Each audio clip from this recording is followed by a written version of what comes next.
എവിടെ കളിക്കാൻ പോവാ? കൈമാരെ വിളിച്ചിട്ട് വരുമ്പോ ഓളിയാ കളിക്കാൻ പോവാ. പക്ഷേ ക്രിക്കറ്റ് എന്ന് പറഞ്ഞാൽ ഒരുത്തന്നെ വരത്തില്ലടാ. എങ്ങനെ പോവാൻ? ഇപ്പൊ നീ ഫുട്ബോൾ കളിച്ചാൽ എല്ലാരും വരും. കൈമാരെ വിളിച്ചോടാ, ചിലപ്പോ വരോടാ. ഓ ഞാൻ പൈമാരെ വിളിക്കാം, വിളിച്ചിട്ട് നിന്നെ തിരിച്ചു വിളിക്കാം. നീ ഇരുന്ന് ഇപ്പൊ ഞാൻ വിളിക്കാം നിന്നെ.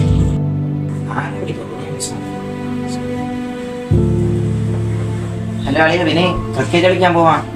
ഹലോ ഫുട്ബോൾ എങ്ങനെ ഞാൻ കളിക്കും, ക്രിക്കറ്റ് ഞാൻ കളിക്കില്ല. ക്രിക്കറ്റ് കളിക്കാൻ ഗ്രൗണ്ട് ഇല്ല. ആടളിയ ആള് കൊറോണ കളിക്കാണില്ല. നിങ്ങള് പോ. ഇനി ആരെ വിളിക്കാം? ജിനീഷ് കൂട്ടനെ വിളിക്കാം. ഹലോ അളിയ, ക്രിക്കറ്റ് കളിക്കാൻ വരുമോ? അളിയാ നിങ്ങളുടെ അമ്മ വിടത്തില്ല അളിയാ, നിങ്ങളെ പോ. ഓക്കേടാ.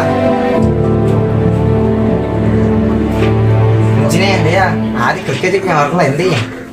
അമ്മമാരും ഒന്നിലും കുഴപ്പമില്ല. അമ്മൻ്റെ അടുത്ത് പോയി കളിക്കാൻ ഇങ്ങനെ ഗ്രൗണ്ടിലാവാം.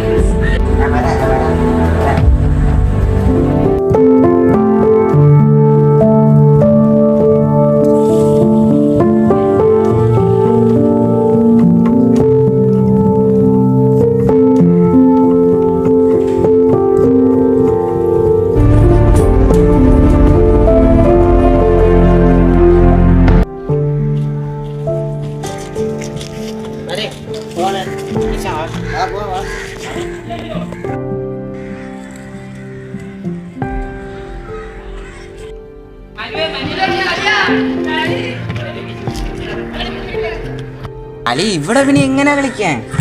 നമ്മളെന്തേ അളിയ, നമ്മുടെ ഇവിടെ ഇപ്പോഴും ഫുട്ബോൾ മാത്രമേ തന്നെ ഇവിടെ ക്രിക്കറ്റ് കളിക്കാൻ വേണ്ടി ഒരു കഴിവ് കാണിക്കാൻ നമ്മളെ കൊണ്ട് ഒന്നും പറ്റുന്നില്ല. ക്രിക്കറ്റ് കളിച്ചാൽ കൂടെ ഇവിടെ ബോൾ പോയാലും ബോളും കിട്ടുന്നില്ല. പിന്നെ എപ്പോഴാണ് ഗ്രൗണ്ട് കിട്ടാൻ വേണ്ടി? ഇവിടെ എല്ലാ കാര്യത്തിനും വികസനമുണ്ട്. പക്ഷേ നമ്മുടെ കായിക താരങ്ങൾക്ക് ഒരു ഗ്രൗണ്ട്, അതിനുമായിട്ട് ഒരു വികസനം ഇവിടെ നമുക്കില്ല. ഇങ്ങനെ പോയാൽ നമ്മുടെ ഇതെല്ലാം പോകും, നമ്മുടെ കഴിവൊക്കെ നശിക്കും. ഇങ്ങനെ വേറെ ശരിയാവത്തില്ല.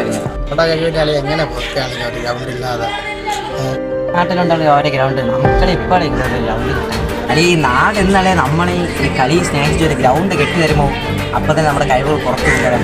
അതുവരെ നമ്മുടെ സ്ഥിതി ഇത് തന്നെ. അല്ലെ എല്ലാ നാട്ടിലുണ്ടല്ലേ ഓരോ ഗ്രൗണ്ട്, നമുക്കെപ്പോഴും ഇതേപോലെ ഒരു ഗ്രൗണ്ട് കിട്ടാൻ. ഇത് കറക്റ്റാണ്. ഒരു കളിക്കാരൻ വളരണമെങ്കിൽ നാടിൻ്റെ നാട്ടുകാരൻ്റെ ഒരു സപ്പോർട്ട് ഉണ്ടെങ്കിൽ കളിക്കാരൻ വളരും. ഒരു നാട്ടിൽ സ്കൂളും പള്ളി അത്യാവശ്യമെങ്കിൽ ആ നാട്ടിൽ ഈ ഗ്രൗണ്ട് അത്യാവശ്യം. ആ ഗ്രൗണ്ട് അത്യാവശ്യം കൊണ്ട് നമ്മുടെ കായികങ്ങളെല്ലാം വളർത്താൻ പറ്റും, കഴിവുകളൊക്കെ. ഓളെ അത് കറക്റ്റാണ്, 100%. ഓളെ നമ്മളിതൊക്കെ എങ്ങനെ അറിയിക്കാം? ആളിയാ ഇപ്പൊ തന്നെ ഒരു കാര്യം ഓർമ്മ അറിയാ, എനിക്ക് ഒരു എക്സ് കോച്ചിനെ അറിയാം. നമ്മുടെ അയലത്ത് പോയിട്ട് കേൾക്കാം കോച്ചിങ് തരും ക്രിക്കറ്റ്, കുറച്ച് രക്ഷപ്പെടാൻ ചാൻസ് ഉണ്ട്. എനിക്ക് ഓക്കെയാണ്, നീ വിളിച്ചാലും. അതെ അപ്പൊ ഒന്നില്ല, നീ നാളെ വരുമ്പോ ഒറ്റ മൈൻഡ് നാളെ പോകണം നമ്മൾ. എനിക്ക് സമ്മതമാണ്, നീ വിളിക്കും. അതെ അപ്പൊ നാളെ പോവാം.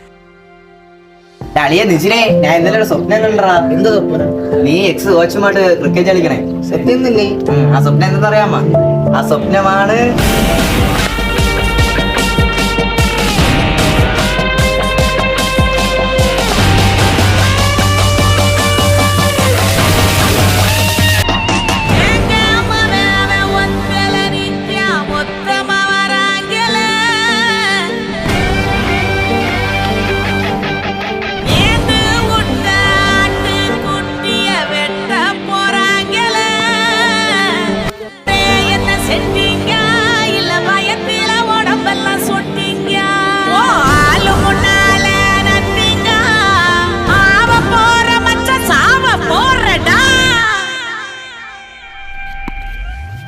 bags and leave home. Man, I got you dethroned.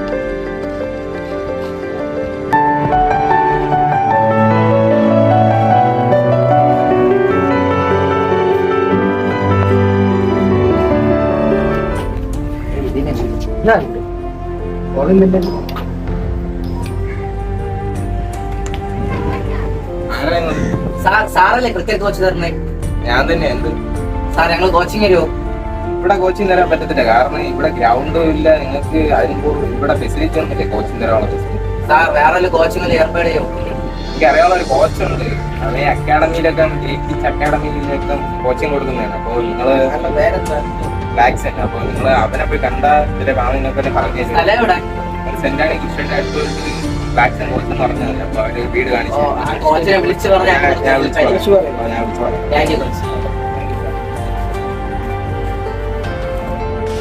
അടിയാ വീട് തന്നാണ് തോന്നുന്നത്.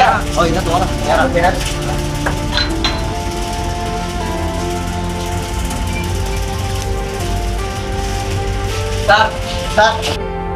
ആരാ നിങ്ങൾ ആരാ?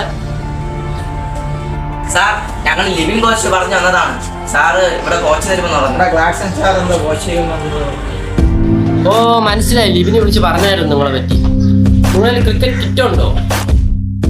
സാർ ഞങ്ങളുടെ കയ്യിൽ കിറ്റ് ഇല്ല. എത്ര ആകും കിറ്റ്? ലോ ക്വാളിറ്റി ആണെങ്കിൽ 3500 ആകും. പിന്നെ ഹൈ ക്വാളിറ്റി നിങ്ങൾ ആണെങ്കിൽ 4000, 4500, 5000 വരെ തോന്നും. പിന്നെ എൻ്റെ കോച്ചിങ് സെന്ററിൽ നിന്ന് ചേരണമെങ്കിലും 2000 രൂപ മാസം ഫീസ്. അത്രയും പൈസ ഞങ്ങളില്ല സാർ. ഞങ്ങള് നോക്കിയിട്ട് പറയാം. അപ്പൊ ശരി, ഓക്കെ, നിങ്ങൾ നോക്കിയിട്ട് പറഞ്ഞാൽ ഓക്കെ സാർ, ഞങ്ങൾ നോക്കിയിട്ട് പറയാം. പോവാം.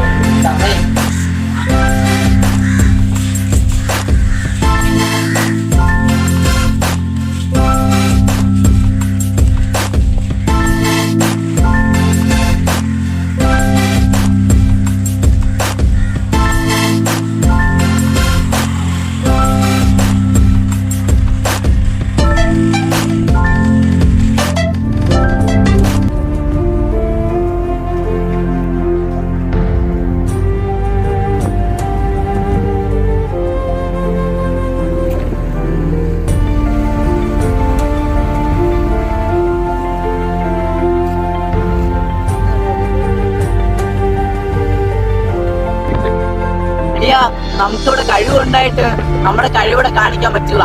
നമ്മുടെ കഴിവിടെ കാണിക്കണമെങ്കിൽ നമുക്ക് പൈസ വേണം. പൈസ ഉണ്ടെങ്കിലേ പുറത്ത് നമ്മുടെ കഴിവ് കാണിക്കാൻ പറ്റുള്ളൂ.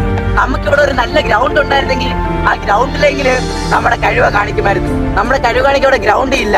ഇവിടെ മെസ്സി, റൊണാൾഡോ, സച്ചിനൊക്കെ ദാരിദ്ര്യത്തിലിരുന്നാല് അവർക്ക് നല്ലൊരു ഗ്രൗണ്ട് ഉണ്ടായിരുന്നു. അതുകൊണ്ട് അവരെ സ്വപ്നം അവരിപ്പോ നന്നായിട്ട് വെച്ചിരിക്കണം. നമുക്ക് ഗ്രൗണ്ട് ഇല്ല.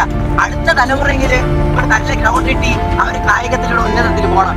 അല്ലെ ഇവിടെ നമുക്ക് നല്ല ഗ്രൗണ്ട് വേണം. അലിയ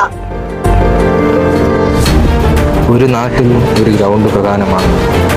കളിയെ പ്രാണനായി കരുതുന്നവർക്ക് അവരുടെ ഇഷ്ടങ്ങളെ പുറത്തു കൊണ്ടുവരാൻ, അവരുടെ കഴിവുകൾ പുറത്തു കൊണ്ടുവരാൻ ഗ്രൗണ്ട് പ്രധാനമാണ്. ഇന്ന് കേരളം മൊത്തം ലഹരിക്ക് അടിമപ്പെട്ട് കഴിയുകയാണ്. ഈ വൻ ദുരന്തത്തെ തടയാൻ സ്പോർട്സിന് മാത്രമേ സാധിക്കൂ. കാരണം പഠനങ്ങൾ പറയുന്നത് ഒരു നല്ല കളിക്കാരൻ ഒരിക്കലും ലഹരിക്ക് അടിമപ്പെടില്ല. കാരണം അതവൻ്റെ ഫിറ്റ്നസ് നശിപ്പിക്കും. അതുകൊണ്ട് ഒരു നല്ല കളിക്കാരനും ലഹരി ഉപയോഗിക്കില്ല. ഇനി കേരളത്തിൽ ഡി അഡിക്ഷൻ സെൻ്ററിന് പകരം ഓരോ നാട്ടിലും ഗ്രൗണ്ട് വരണം. നമ്മുടെ കുട്ടികളെ നല്ലൊരു നാളേക്കായി ഒരുക്കാം. എല്ലാ കായികാരാധകർക്കും ഞങ്ങളത് സമർപ്പിക്കുന്നു.